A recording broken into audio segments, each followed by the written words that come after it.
here we are. I turned down here at the next block. Thanks, mister. I'll get off there.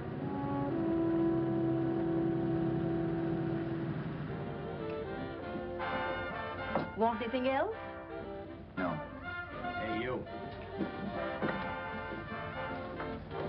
Me? Yeah, you. Where you heading? East. Too bad. I thought if you was heading north, I might be able to help you out. I'm pushing the Salt Lake, and I don't like to ride alone at night. I'm one of those guys that got to talk or I fall asleep. Oh. Sure, now, my partner, he's got Lou to keep him company, but I ain't got nobody at all. Where you coming from? West. Yeah, sure, I know, but where, L.A.? Maybe. Got a cousin out in L.A. You don't say. Yeah, he's been out. You're not much of a talker, are you? My mother taught me never to speak to strangers. Oh, a wise guy. So what? Okay, okay, don't get sore. Just trying to be sociable, that's all. Hey, Glamorous. You change for a dime, will you?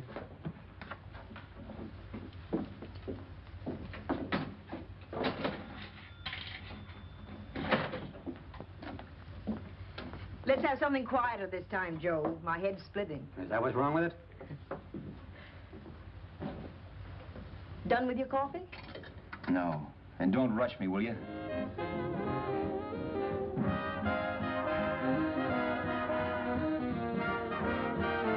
Hey, turn that off. Will you turn that thing off? What's eating you now? Yeah, what's eating you? That music, it stinks. Oh, you don't like it, huh? No, turn it off. Oh, wait a minute, pal. That was my nickel, see? This is a free country. And I play whatever I want to. Okay. Sure, and if you don't like it, you don't have to listen to it. And you can leave here anytime you want it. Okay. I'm sorry I asked. First good piece played tonight and you don't like it. Some people just ain't got any good taste.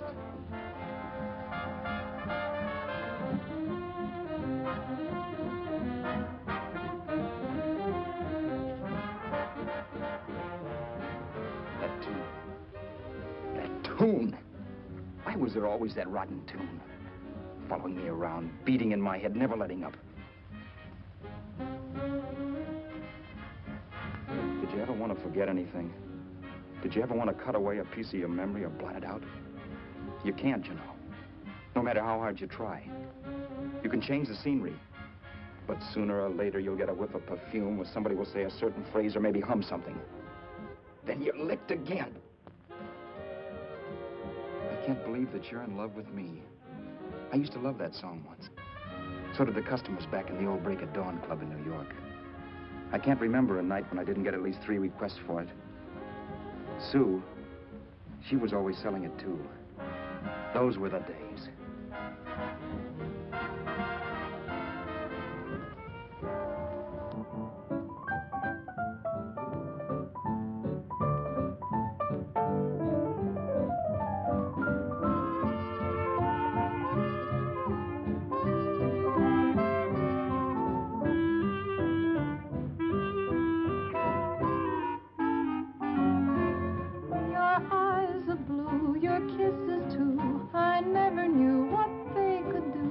I can't believe that you're in love with me. You're telling everyone you know that I'm on your mind each place you go. They can't believe that you're in love with me.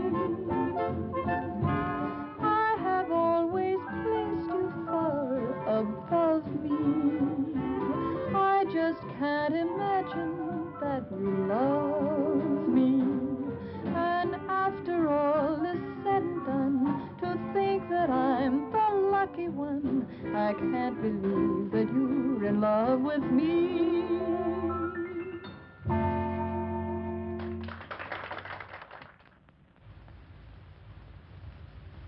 It wasn't much of a club, really. You know the kind. A joint where you could have a sandwich and a few drinks and run interference for your girl on the dance floor. I pounded the piano in there every night from 8 until the place closed up, which usually meant 4 in the morning. A good job as jobs went in those days. Then, too, there was Sue, who made working there a little like working in heaven. But how we felt about each other, well, there was nothing very unusual in that. I was an ordinary healthy guy, and she was an ordinary healthy girl, and when you add those two together, you get an ordinary healthy romance, which is the old story. Sure. But somehow, the most wonderful thing in the world.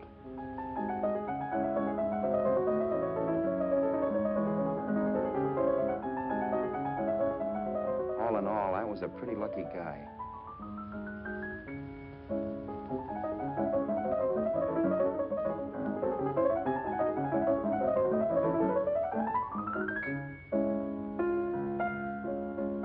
Mr. Paderewski, I presume.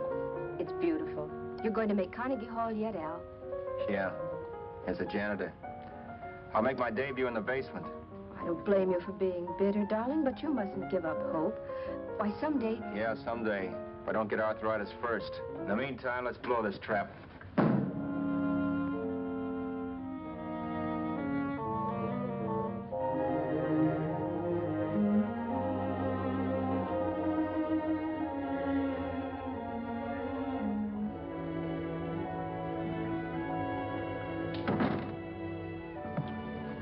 Like to get something to eat, hon? Oh, I don't think so, Al. I lose my appetite working in this flea bag. Let's go home. Okay. I can't stand much more of that dump. Did you see that drunk tonight trying to paw me? No, what drunk? Does it matter what drunk? Say, what's the matter with you tonight, darling? That's the third time you started to tell me something and then stopped. We shouldn't have any secrets from each other, Sue. Next week, we're going to make with the ring and the license. You and me will be a team. Yes, that's right. In the Bush League. I don't get you. We've been struck out. It's a funny way to talk, darling. Don't you want to marry me? Al, look, I love you. You know I do, and I want to marry you. But? But not now. Only after we've made good. Sunday, I'm going away. Oh, I know you'll think it's silly. That's why I hesitated to tell you. But I'm going to California. I want to try my luck in Hollywood. That's the most stupid thing I ever heard of. Don't you know millions of people go out there every year and wind up polishing cuspidors? I thought you had better sense. You sound as if you don't think I have any talent. That has nothing to do with it. I'll make out all right. Maybe. But what about me? Doesn't it mean anything to you that you're busting up all our plans? We may not see each other for years? It won't be that long. I thought you loved me. I do. You know I do. Well, here we are. Al. Al, why can't you see my side of it? I'm young. We both are, and we've got all the time in the world to settle down. Oh, really, darling, what I'm doing is the only sane thing to do. I hate the thought of being so far away from you, but we'll be together again someday. Maybe you'll decide to come out too later on. So long. Al, aren't you going to kiss me goodnight? Sure, why not? Good night.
Say, Roberts, you hit the jackpot this time.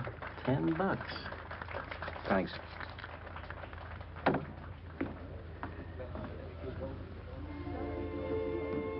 So when this drunk handed me a 10 spot after a request, I couldn't get very excited.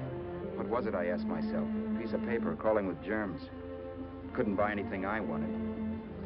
It couldn't... Then I thought of something.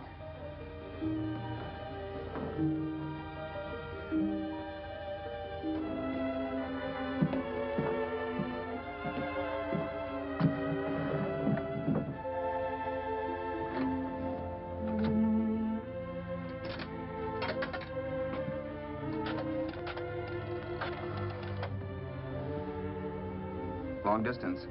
I'd like to put a call through to Los Angeles. Miss Harvey. Sue Harvey, Harvey. The number is Crestview 65723.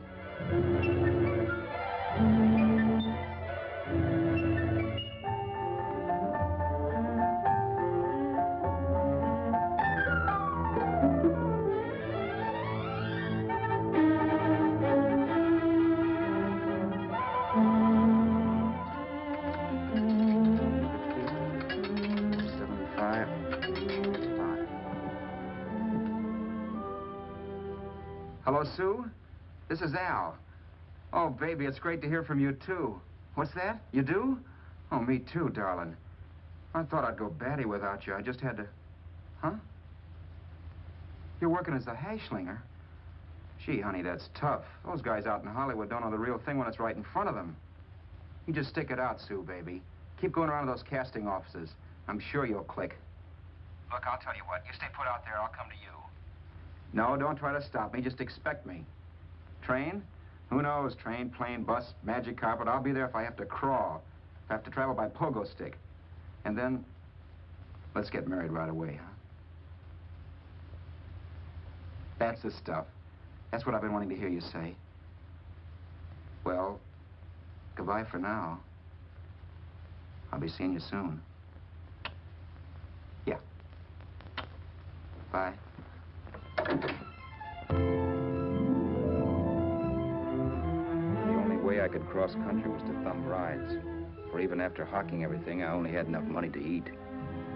Money. You know what that is. It's the stuff you never have enough of. Little green things with George Washington's picture that men slave for, commit crimes for, die for.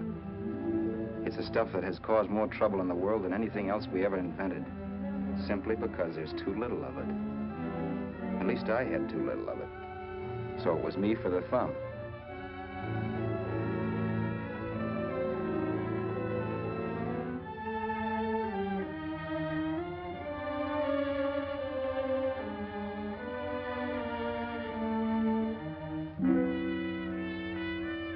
Ever done any hitchhiking? It's not much fun, believe me. Oh, yeah, I know all about how it's an education, how you get to meet a lot of people and all that. But me, from now on, I'll take my education in college, or in PS 62, or I'll send $1.98 in stamps for 10 easy lessons.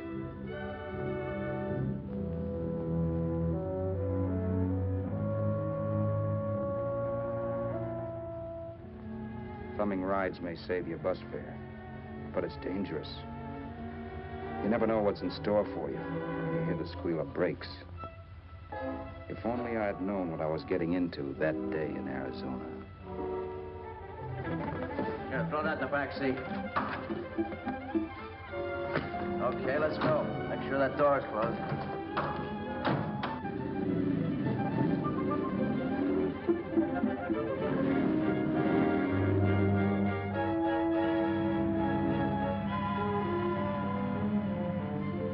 You know, Emily Post ought to write a book of rules for guys thumbing rides.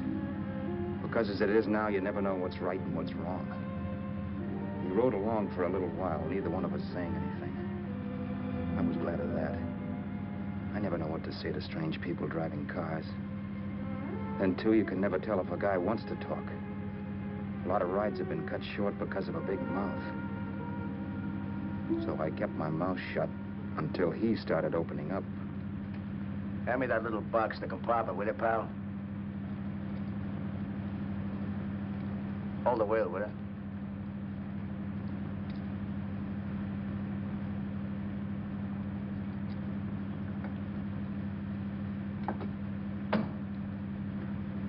How far are you going? L.A. Wow, you're really traveling, aren't you? Yeah, but I don't expect to make it for a couple of years at the rate I've been promoting rides. Not much luck, huh? Sure, all bad. Not many people stop for a guy these days. Afraid of a stick-up, maybe. Well, you can't blame them. Where you coming from? New York? Well, New York. You're in luck this time. I'm going all the way. Right through to Los Angeles. You drive a car? Sure. Whenever you're tired, let me know. I'll holler. I guess at least an hour passed before I noticed those deep scratches in his right hand. They were wicked. 3 puffy red lines about a quarter of an inch apart. He must have seen me looking at them because he said, Beauties, aren't they? They're gonna be scars someday. What an animal.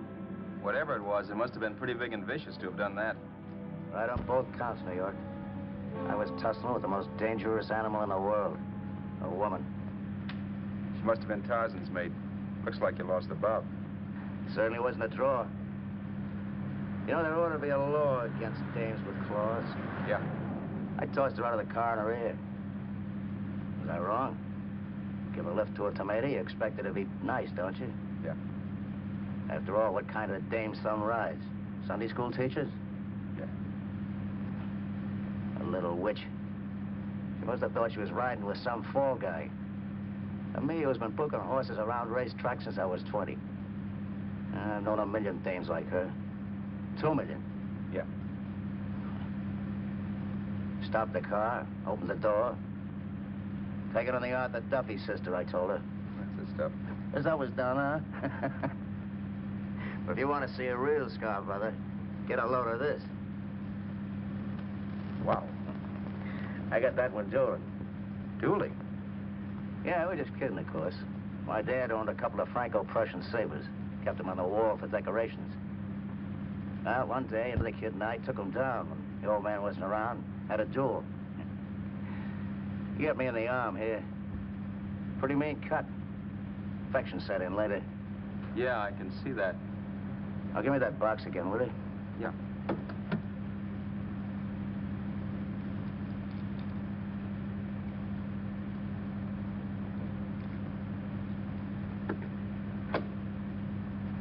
Pain made me lose my head, I guess.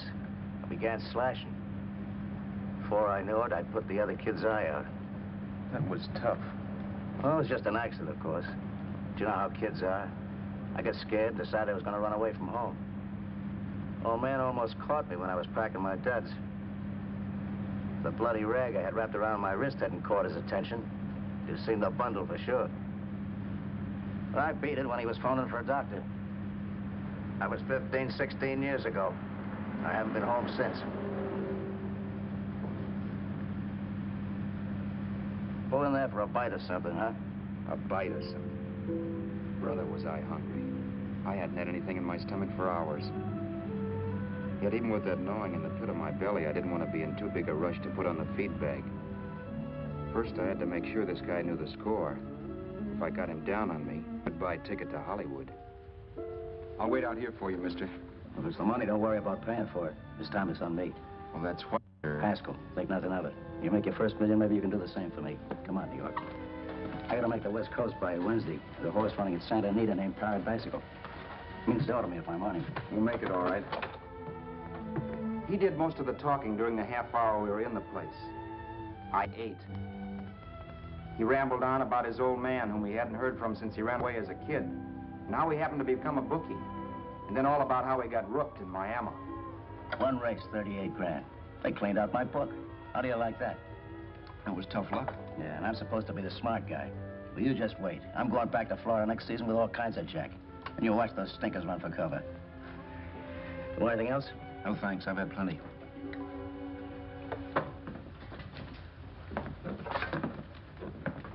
That check there, sister? Oh, just a minute. Your change, sir. Keep it, sister. Oh, thank you, sir. Call again. I'll be waiting outside for you when you finish work. Sharp check, huh?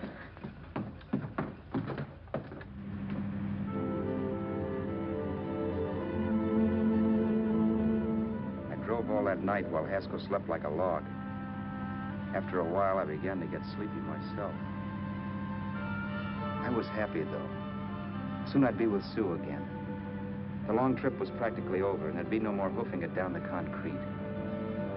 I began to think of the future, which couldn't have been brighter if I'd embroidered it with neon lights. It was nice to think of Sue shooting to the top. It's amazing what a full belly can do to your imagination. Your eyes blue, your kisses too, I never knew what they could do. I can't believe that you're in love with me. You're telling everyone you know I'm on your mind each place you go. I can't believe that you're in love with me.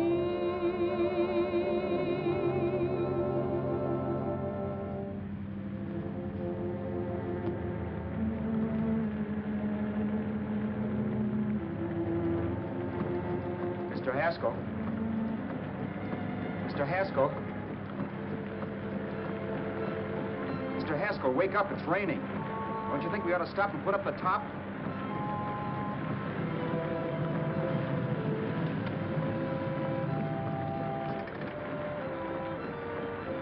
Mr. Haskell, I'm going to put up the top.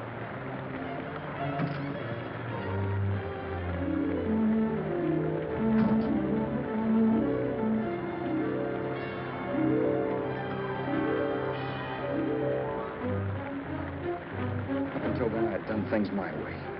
But from then on, something else stepped in and shunted me off to a different destination than the one I had picked for myself. For when I pulled open that door... Mr. Haskell, what's the matter? Are you hurt?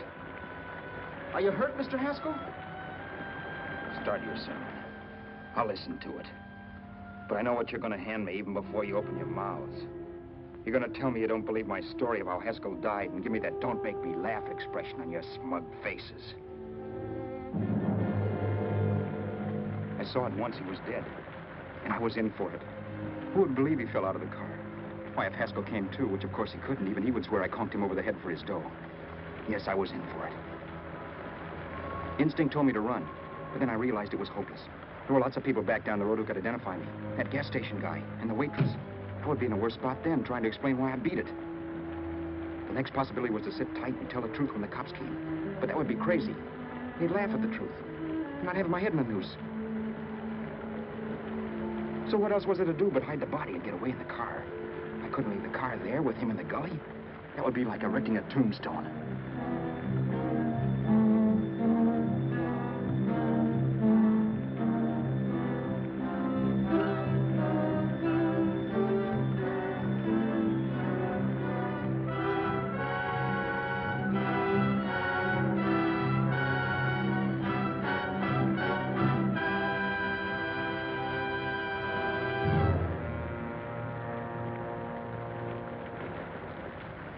My idea was to cover him with brush, not to rob him.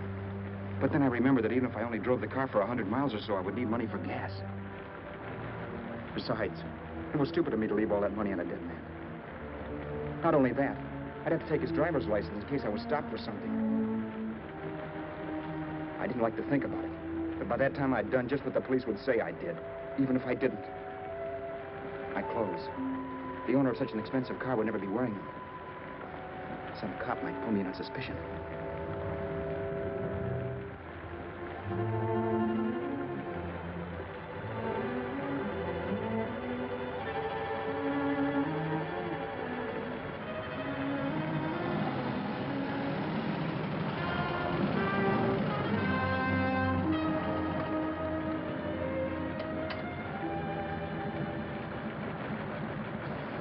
Hey, you, this your car? Don't you know better than to leave a car with the wheels halfway in the middle of the road? That's the way accidents happen. I'm sorry, officer. I was just putting up my top. I didn't think. Well, the next time, think. I'll let you go now, but watch your step in the future. I know that's a lonely stretch, but cars come by here once in a while, and we have plenty of crack-ups. Thanks, officer.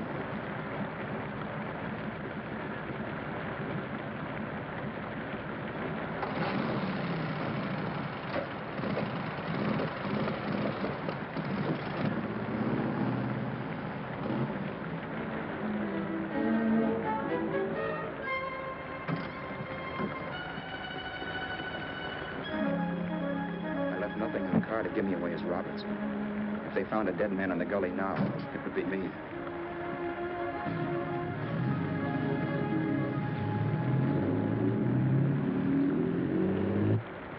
As I drove off, it was still raining, and the drops streaked down the windshield like tears.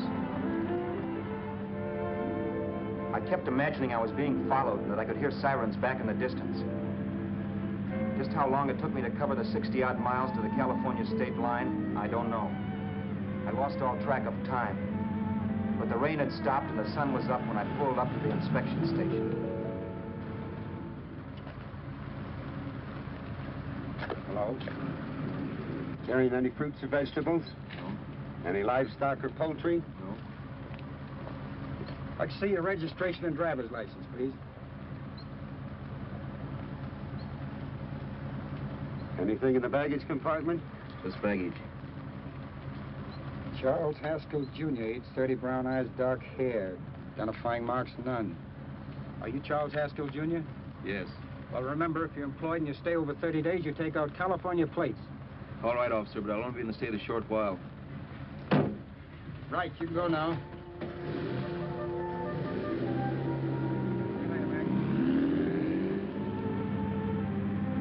I couldn't drive any farther without some sleep. Cops or no cops, I knew I had to hit the hay and hit it hard. I was dead tired.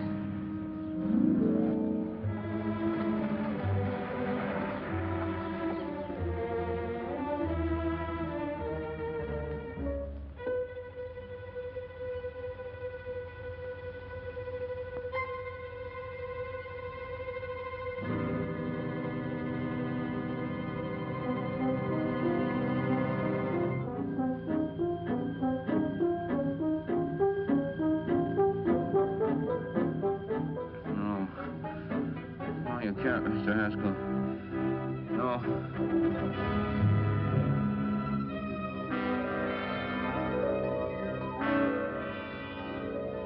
Mr. Haskell, you can't die. I think I did it. No, Mr. Haskell. No. No.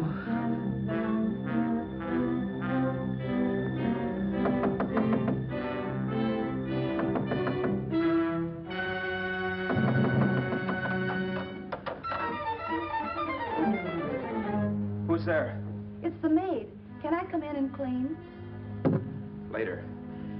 In a half hour. All right, sir.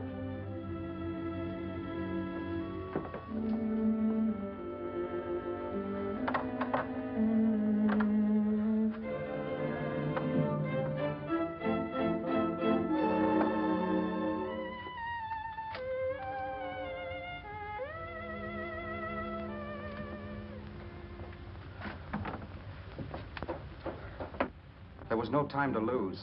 Every minute I had to be Charles Haskell was dangerous. And I'd have to be Charles Haskell until I got to some city where I could leave the car and be swallowed up.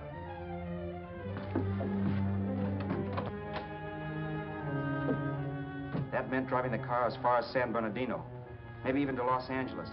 In a little town, I might be noticed, but in a city, I should be safe enough. Then, after I ditched the car, I could go on to sue. But those 5 minutes at the state line made me realize it might be a good idea to find out a little bit about Mr. Haskell. Then if anybody asked me questions, I could give the right answers. The first thing I found out was that I had $768. This was a lot of jack, but believe me, it was the kind of money I'd rather not have.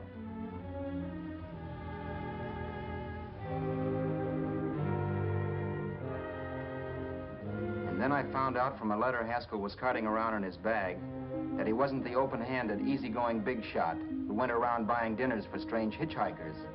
Before I got done reading it, I saw him more as a chiseler. It was written to his old man in California, the one he hadn't seen in so many years. In it, Haskell posed as a salesman of hymnals, of all things.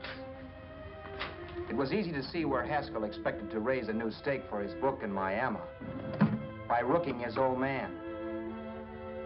That was about all I found out from his effects, and it was enough. I told myself, maybe old man Haskell was lucky his son kicked off. He would never know it, but it saved him from taking a flyer in sacred literature preferred.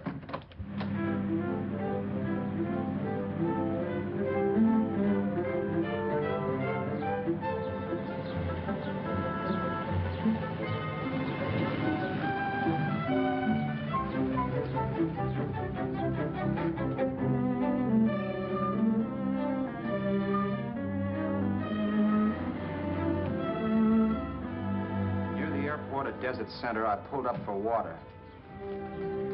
There was a woman. Hey, you! Come on if you want to ride.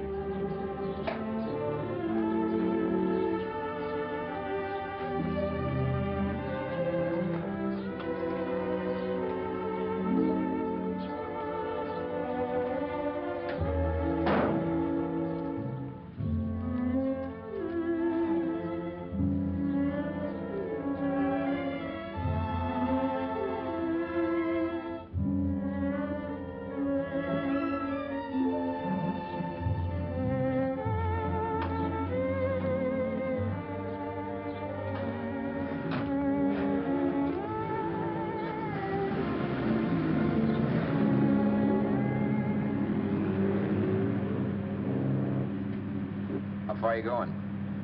How far are you going? That took me by surprise, and I turned my head to look her over. She was facing straight ahead, so I couldn't see her eyes. But she was young, not more than 24. Man, she looked as if she'd just been thrown off the crummiest freight train in the world. Yet, in spite of this, I got the impression of beauty. Not the beauty of a movie actress, mind you, or the beauty you dream about when you're with your wife, but a natural beauty. A beauty that's almost homely because it's so real. Then suddenly she turned to face me. How far did you say you were going? Los Angeles? L.A.? L.A.'s good enough for me, mister. That's what I was afraid of. What'd you say? Oh, nothing, just thinking out loud. People get in trouble for doing that. What's your name? You can call me Vera if you like. You live in Los Angeles? No. Where are you coming from? Oh, back there. Needles? No. Oh, sure, Phoenix. You look just like a Phoenix girl. Are the girls in Phoenix that bad? The girl must have been pretty tired because she fell asleep not 20 minutes after she stepped into the car. She lay sprawled out with her head resting against the far door, like Haskell. I didn't like that part of it much, but I didn't wake her up. It wasn't that this girl still worried me. I'd gotten over that funny feeling I had when she looked at me, which I put down as just my jangled nerves. With her eyes closed and the tenseness gone out of her, she seemed harmless enough. And instead of disliking her, I began to feel sorry for her. The poor kid probably had had a rough time of it. Who was she anyway? And why was she going to Los Angeles? And where'd she come from in the first place? The only thing I knew about her was her name. Not that it made any difference. A few hours more and we'd be in Hollywood. I'd forget where I parked the car and look up Sue. This nightmare of being a dead man would be over. Who this dame was, well, it was no business of mine. Where did you leave his body? Where did you leave the owner of this car? You're not fooling anyone. This buggy belongs to a guy named Haskell. That's not you, mister. You're out of your mind. That's my name, Charles Haskell. I can prove it. It's my driver's Save license. yourself the trouble, mister. Having Haskell's wallet only makes it worse. It just so happens I rode with Charlie Haskell, all the way from Louisiana. He picked me up outside of Shreveport. You rode? You heard me. Then it all came back to me. All the talk about dueling and scars and scratches. There was no doubt about it. Vera must be the woman Haskell had mentioned. She must have passed me while I slept. Well, I'm waiting. My goose was cooked. She had me. That Haskell guy wasn't dead yet. He wasn't stretched out stiff and cold in any Arizona gully. He was sitting right there in the car, laughing like mad while he haunted me. Well? There was nothing I could say. It was her move. Vera, whatever her name was, it was just my luck picking her up on the road. It couldn't have been Helen, or Mary, or Evelyn, or Ruth. It had to be the very last person I should ever have met. That's life. Whichever way you turn, fate sticks out a foot to trip you.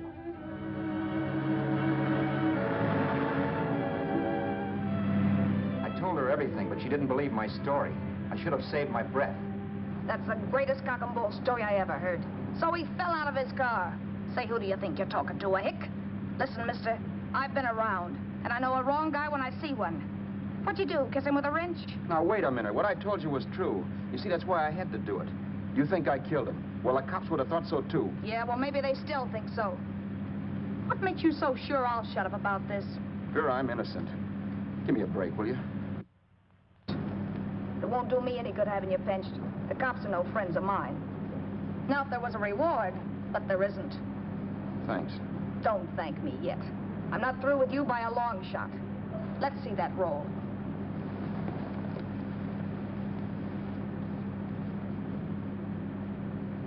Is that all Haskell had?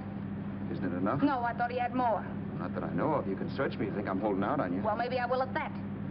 He told me he was going to bet $3,000 on a horse named Paradisical on Wednesday at Santa Anita. He was stringing you along. He meant 300. Maybe. Sure, $3, 300. He was a piece of cheese, a big blowhard. Listen, mister, don't try and tell me anything about Charlie Haskell. Remember, I knew him better than you did. Okay, then you knew he was a four-flusher. That explains the $3 bet. I'm not so sure he didn't have that $3,000. Why should I believe you? You got all the earmarks of a cheap crook. Now, wait a Shut minute. up. You're a cheap crook and you killed him. For 2 cents, I'd change my mind and turn you in. I don't like you. All right. Don't get sore. I'm not getting sore, but just remember who's boss around here. If you shut up and don't give me any arguments, you'll have nothing to worry about. But if you act wise, well, mister, you'll pop into jail so fast it'll give you the bends. I'm not arguing. Well, see that you don't. You know, as crooked as you look, I'd hate to see a fella as young as you wind up sniffing that perfume that Arizona hands out free to murderers. I'm not a murderer. Of course you're not. Haskell knocked his own head off. He fell, that's how it happened, just like I told you. Sure, and then he made you a present of his belongings. I explained why I had to do that. Doesn't make a difference one way or another. I'm not a mourner. I liked Haskell even less than I like you. Yeah, I saw what you did to him. What do you mean? Those scratches on his wrist. Sure, I scratched him. I'll say you did. So your idea was to drive the car a little way, maybe into San Bernardino, and then leave it. You weren't going to sell it? Sell it? You think I'm crazy? Somebody else's car? See, all I want to do is leave it somewhere and forget I ever saw it. Not only don't you have any scruples, you don't have any brains. I don't get you. Maybe it's a good thing you met me. You'd have got yourself caught, sure. Why, you dope. Don't you know a deserted automobile always rates an investigation? Huh? Look, the cops find a car. Then they get curious. They wonder where the owner is. So, all right, they don't trace Haskell. They trace you. I never thought of that. The only safe way to get rid of the car is to sell it to a dealer. Get it registered under a new name. Say, stop at the next store. I want to get a bottle and do some shopping before we hit L.A. Okay. As soon as we find a place, I'll drop you off and pick you up later. Nothing doing. You're coming in, too. From now on, you and I are like the Siamese twins. Have it your way, but I don't get the point. The point is, I don't want you to get lost. I'm not going to beat it if that's what you're afraid of. I'll say you're not. Well, I'm going to see that you sell this car so you don't get caught. Thanks. Of course, your interest wouldn't be financial, would it? You would want a small percentage of the profits. Well, now that you insist, how can I refuse? 100% will do. Fine. I'm relieved. I thought for a moment you were going to take it all. I don't want to be a hog. A few hours later, we were in Hollywood. And I was recognizing places Sue had written about. It struck me that far from being at the end of the trip, there was a greater distance between Sue and me than when I started out. Vera wasn't kidding with that Siamese twins crack. She rented a little apartment as Mrs. Charles Haskell. When I objected to this, she explained that it was on account of the car. A dealer might think something was funny if he called and found we were using different names.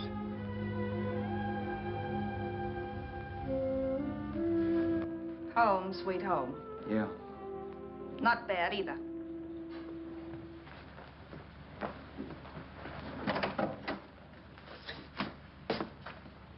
In case there's any doubt in your mind, I'll take the bedroom.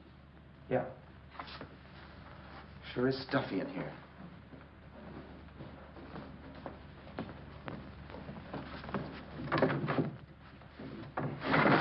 Keep the window shut. Okay. The old crow downstairs said there's a folding bed behind this door.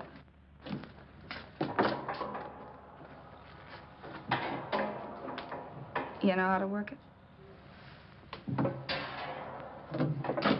I invented it. Some joint. One can't have everything.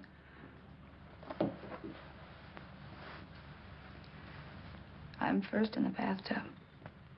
I don't know why, but I figured you would be.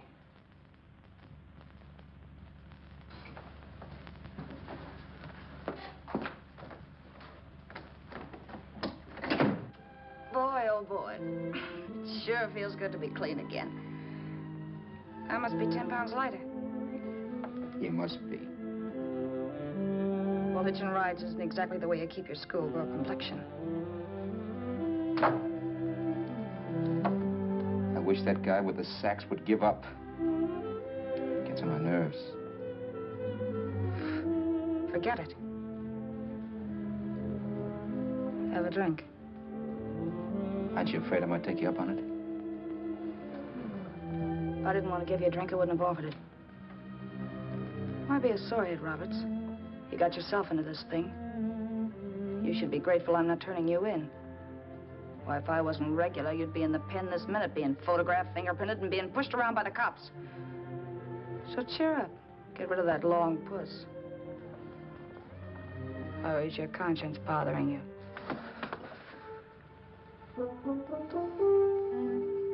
No. It isn't. Swell. That's the spirit. He's dead and no moaning around will bring him back.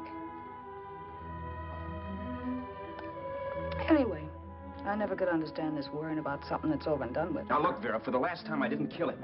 Haskell was a sick man. Maybe he was dead before he fell out of the car. I don't know. Sure. He died of old age. All right.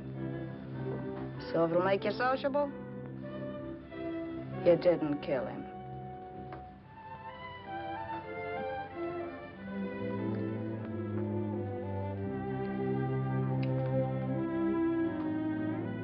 Thanks.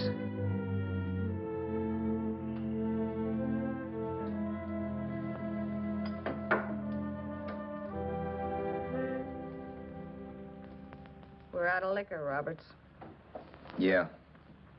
Too bad. I felt like getting tight tonight. Well, I think you succeeded. Am I tight? As a prima donna's corset. That's good. I wanted to get tight. Why? What have you got to get tight about? Oh, I don't know. Few things. Huh.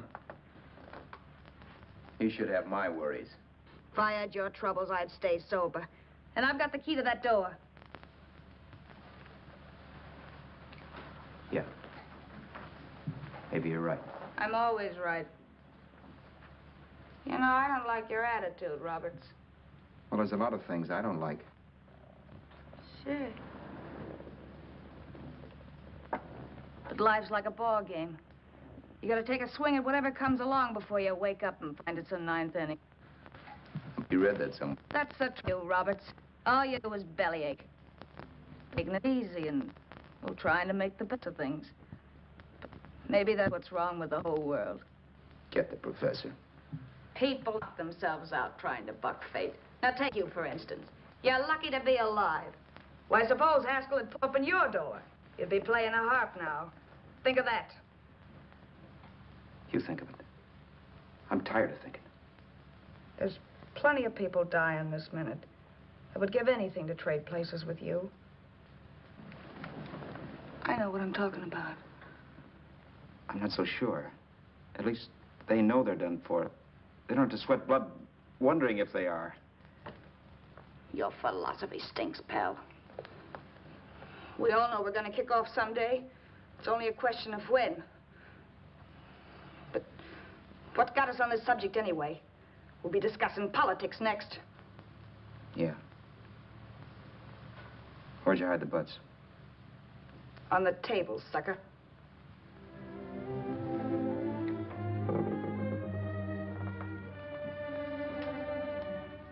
We bored each other with conversation for a couple of hours longer. Every 5 minutes, one of us was wishing we had another bottle or a radio or something to read. Then finally, we ran out of chatter. I know it's only 11 o'clock, but I want to get up early and make the rounds of the used car lots. No hurry about that. We got all the time in the world. Maybe you have, but if you think I want to stay cooped up in this place any longer than I have to, you're batty. It's not a bad place. Pay plenty for diggings like this in New York. I wouldn't like it if it was the Ritz.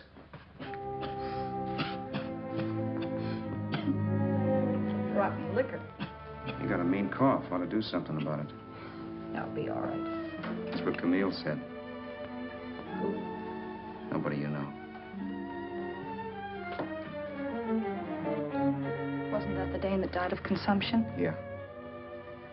Wouldn't it be a break for you if I did kick off? You'd be free with all Haskell's dough and car. I don't want to see anybody die. Not even me. Especially not you. One person died of me. If you did, well, that's all I need. You don't like me, do you, Roberts? Like you? I love you. My favorite sport is being kept prisoner. After we sell the car, you can go to blazes for all I care. But not until then.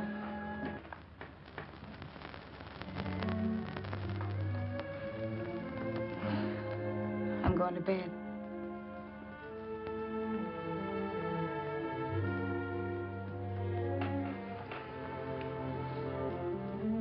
Good night, Roberts. Don't try and sneak away during the night. All the doors are locked. Anyway, if I find you gone in the morning, I'll notify the police. They'll pick you up. Don't worry, I know when I'm in a spot. Well, good night. I hope that portable rack isn't too uncomfortable for you. Don't lose any sleep over it, will you, Vera?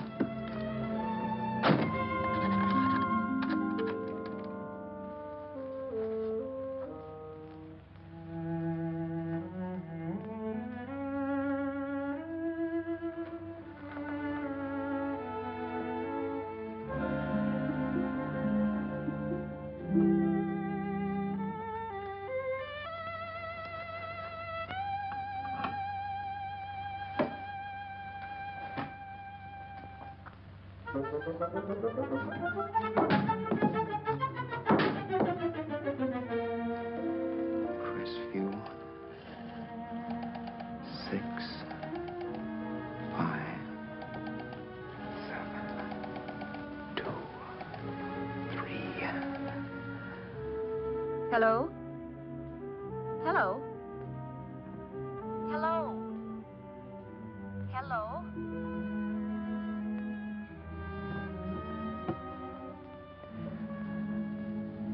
No. Not yet, darling. Tomorrow. Maybe. If this were fiction, I would fall in love with Vera, marry her, and make a respectable woman of her. Or else she'd make some supreme Class A sacrifice for me and die. Sue and I would bawl a little over her grave and make some crack about there's good in all of us. But Vera, unfortunately, was just as rotten in the morning as she'd been the night before. All right, I'm coming. Look, Vera, it's almost noon. So what? The dealers will be there all day? They'll be there all year, too, but it doesn't wait that long. Shut up. You make us like a husband. Well, do I rate a whistle? You sure do, but let's go. Let's go, let's go. I spent $85 and 2 hours preparing bait, and all you can say is let's go. Come on.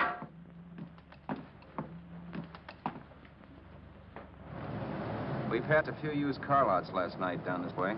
What do you think we can get for this heap? I don't know. Plenty. You let me handle everything. Think we can get $2,000? I don't know, but don't worry. I'll squeeze as much out of this guy as I can. If I let it go cheap without a fight, he might think we've stolen the car. And listen, don't make any slips and call me Roberts. That'll cook us. I don't need you to tell me that. You better just sit by and keep your mouth closed. Remember, we're both in the soup if anything happens. Forget it and drive. You're my wife, Vera Haskell. Look, after the deal's closed, let's go back to that place on Hollywood Boulevard where I saw the fur jacket. I want to buy it. After the deal's closed, I'm saying goodbye to you. That's right, I forgot.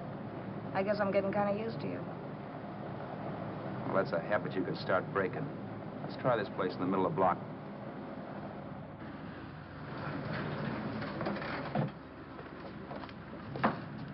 Good afternoon. What can I do for you? We're interested in selling a car. If the price is right. Well, if it's in good mechanical condition, it should blue book for about $1,600. Tony, take a look at this motor. 1,600. Are you kidding?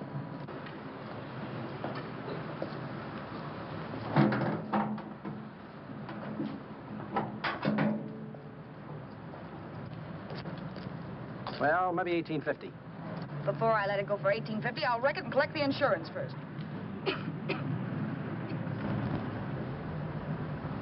Lady, this motor's seen a lot of driving.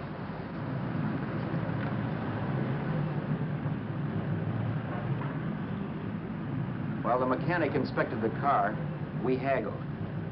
At last, when we were all worn out, we hit a compromise. His price. Okay, it's a deal. All right, come in, we'll sign the papers. I have the ownership papers right here with me. Look, Vera, in the meantime, will you clean the dash compartment? There may be some stuff in it. All right, darling. $1,850. That dirty crook.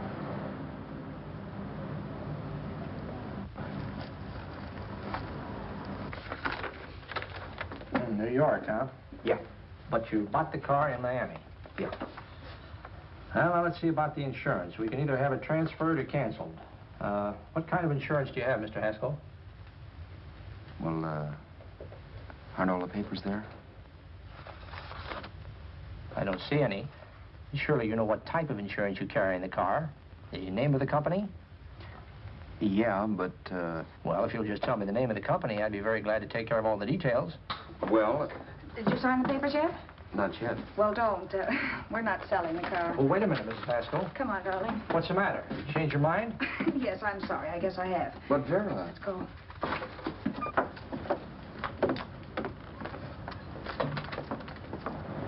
You got me out of a tight spot, Vera. But I still don't understand all this. You will in a minute. I almost threw away a gold mine. 1850 isn't to be sneezed at. The car doesn't book for as much as I thought. We're not selling the car. You want to keep it. Now, wait a minute, Vera. You said yourself I wouldn't be safe until the car was in someone else's name. I'd like to be free of this mess when I go. That's just it, Roberts. You're not going. There's a drive-in at the next corner. Pull in there and we'll get a bite to eat. And I'll explain. What is this, another one of your brilliant ideas?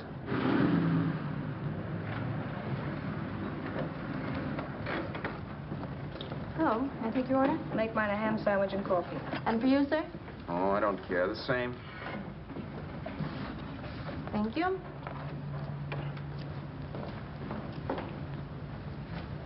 Get this, Vera. I've been pretty patient so far. I've done everything you asked me to do, but no more. Shut up. You've taken Haskell's money. And you can have the dough we get from selling the car. But you're not going to keep me a prisoner. It's a good thing I bought the paper. Take a look at that. Vera, I'm in no mood. Read that.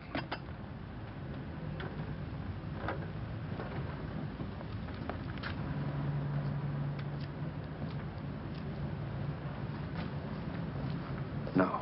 Yes. No, I won't do it. Yes, you will. You think I'm crazy? It's impossible, I tell you. Excuse me.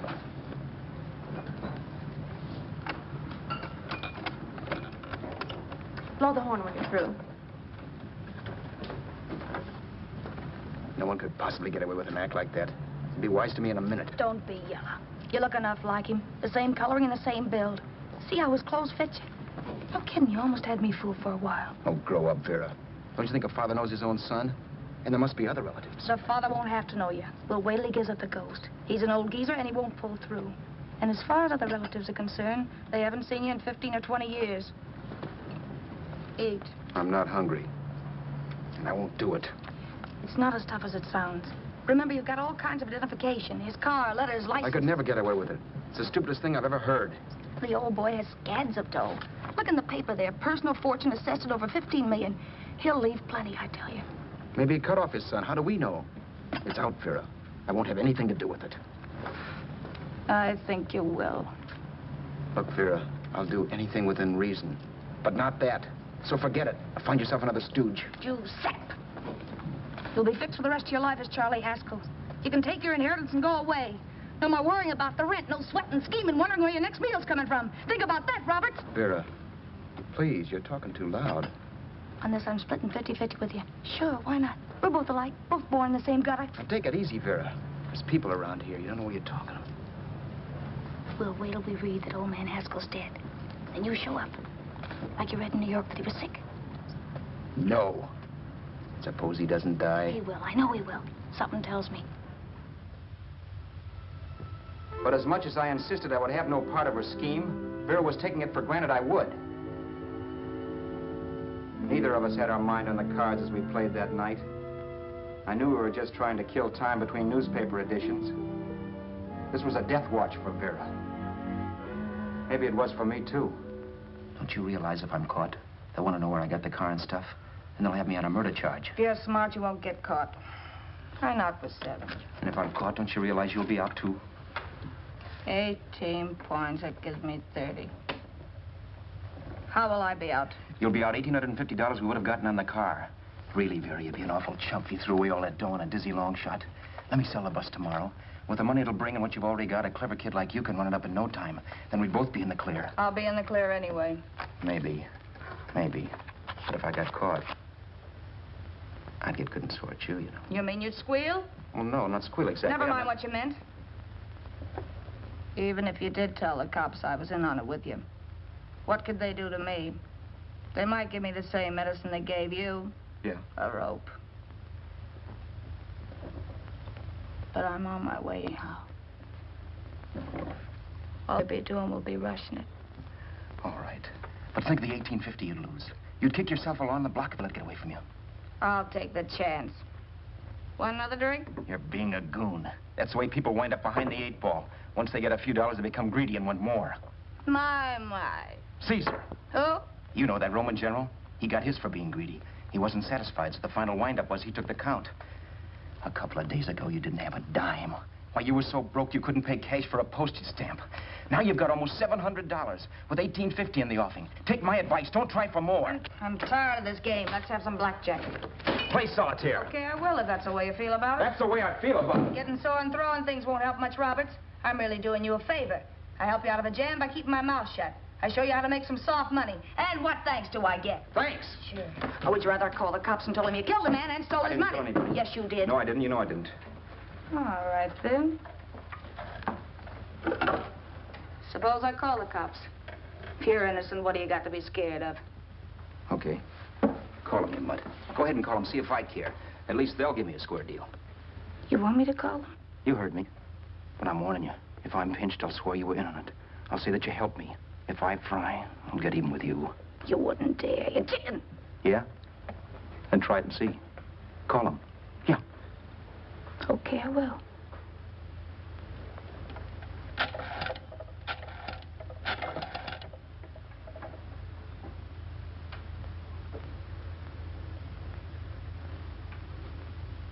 Information?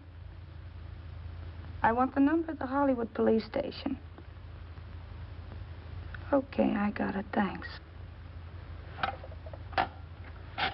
Wait a minute, Vera. You wouldn't do that. Well, wouldn't do that, and I'll show you if I would. Take it easy now. Let's talk this over. This was early in the evening, and the conversation, while hectic, was at least pitched low. But as the minutes passed, and more obstacles to her plan popped into my head, the air got blue. Each word coming from our lips cracked like a whip. I reminded her that as Charles Haskell, I didn't even know my mother's name, where I'd gone to school, the name of my best friend, whether I had an Aunt Emma or not, my religion, and if I'd ever owned a dog. I didn't even know what my middle initial stood for. I also pointed out that the real Haskell had a scar on his forearm. His people never saw that scar. He told me he ran away right after putting out the kid's eye. Yeah, but his father knew he was cut. It had to be some kind of a mark. So what? The old man's dead, or will be. I hope by tomorrow morning's papers. Anyway, you could cut yourself a little, couldn't you? Boy, for that kind of dough, I'd let you cut my leg off. You're drunk and you're crazy mad, Vera. Turn me in if you want to, but I won't get mixed up in this. Besides, how do we know Haskell was such a phony? Maybe it wasn't the man's son at all. Maybe he just dreamed it up. Well, dreaming or not, you won't be dreaming when the law taps you on the shoulder. There's a cute little gas chamber waiting for you, Roberts. And I hear extradition to Arizona's a cinch. Where's that phone? Vera! Leave me alone. Vera! Here. I want a phone call, please. I hate you yellow stinker. You leave me alone. I'll let you alone when you promise to leave the phone where it is. You're drunk. You don't know what you're doing. You're hurting me. Will you promise? All right.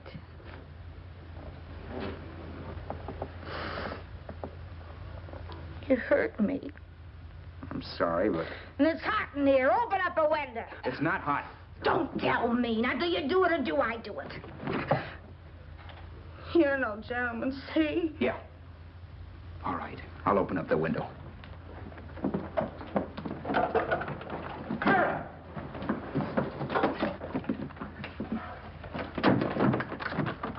the door.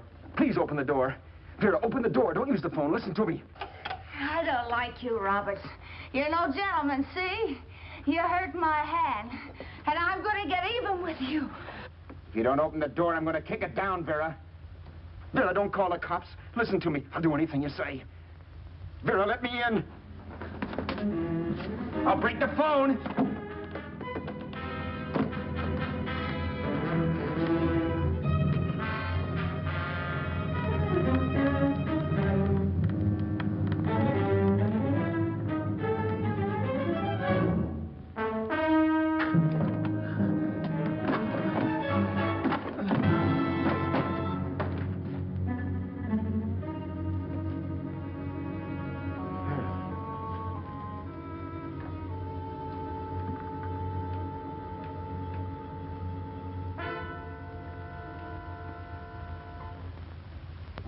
The world is full of skeptics.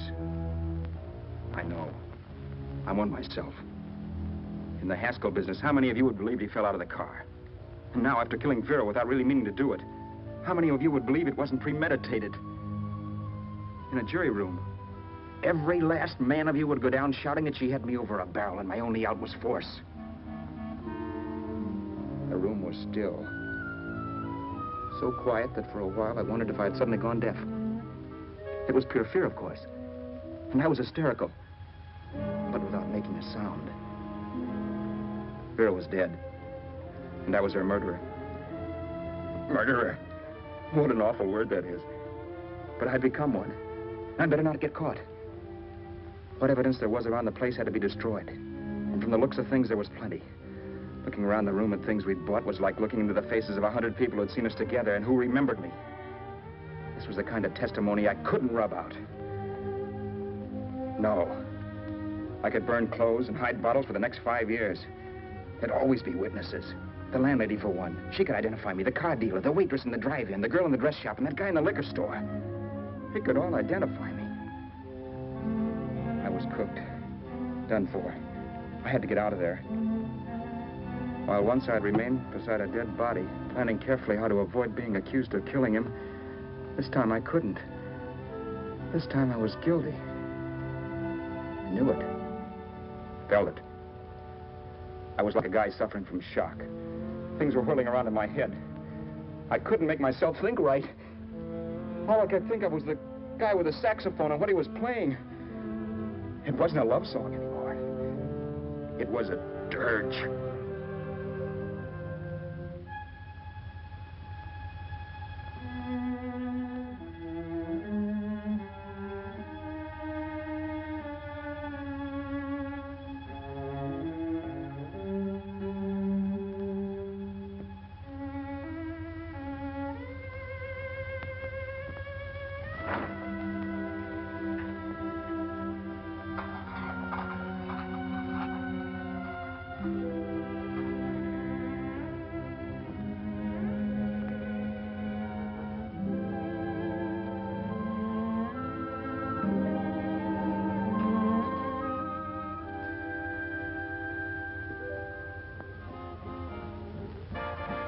My problems weren't solved.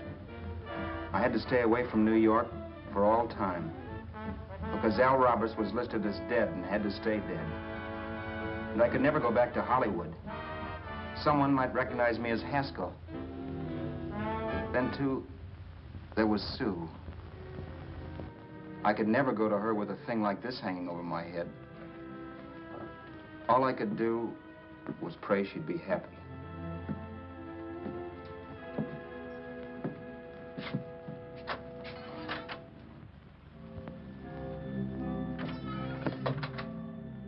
I was in Bakersfield before I read that Vera's body was discovered, and that the police were looking for Haskell in connection with his wife's murder. Isn't that a laugh? Haskell got me into this mess, and Haskell was getting me out of it. The police were searching for a dead man. I keep trying to forget what happened, and wonder what my life might have been if that car of Haskell's hadn't stopped. But one thing I don't have to wonder about. I know. Someday a car will stop to pick me up that I never thumbed.